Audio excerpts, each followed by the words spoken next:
Friends, praise the lord. ఎలా ఉన్నారు? ఈరోజు నేను మా ఇంటి దగ్గర ఉన్నటువంటి ఇక్కడ పువ్వుల మొక్కలు గానీ, కూరగాయల మొక్కలు గానీ అన్నీ మీకు ఒకసారి చూపించాలనుకుంటున్నాను. మాకు కొంచెం స్థలం ఉంది. ఈ స్థలంలో ఈ పూల మొక్కలు గానీ, కూరగాయల మొక్కలు గానీ అన్నీ వేసుకుంటూ ఉంటామనమాట. సో, ఇలా చూడండి స్టార్టింగ్ ఇది నూరువరహాల మొక్క అనమాట. మేము దీన్ని నూరువరహాల మొక్క అని అంటాము. ఇది రెడ్ కలర్ ఒకటుంది. ఇంకొకటి పింక్ కలర్ ఉంది.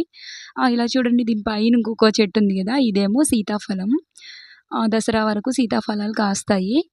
ఇంకా అలా చూడండి కనిపిస్తున్నాయి కదా రెడ్ కలర్‌లో అవేమో హైబిస్కస్. మందార చెట్లుంటాయి కదా! అవన్నమాట. 2 రకాలున్నాయి మా ఇంటి దగ్గరైతే. ఇంకొకటి ఇలా చూడండి ఇదేమో పింక్ కలర్ నూరువరహాలనమాట. ఇవేమో పింక్ కలర్‌లో పూస్తాయి. ఇదొక నూరువరహాల చెట్టనమాట. ఇదిగోండి నూరువరహాల ఫ్లవర్స్ అయితే ఇలా ఉంటాయన్నమాట. నూరువరహాల పువ్వులంటాం మేము వీటిల్ని. మీరేమంటారో తెలీదు. ఇవి చూడండి హైబిస్కస్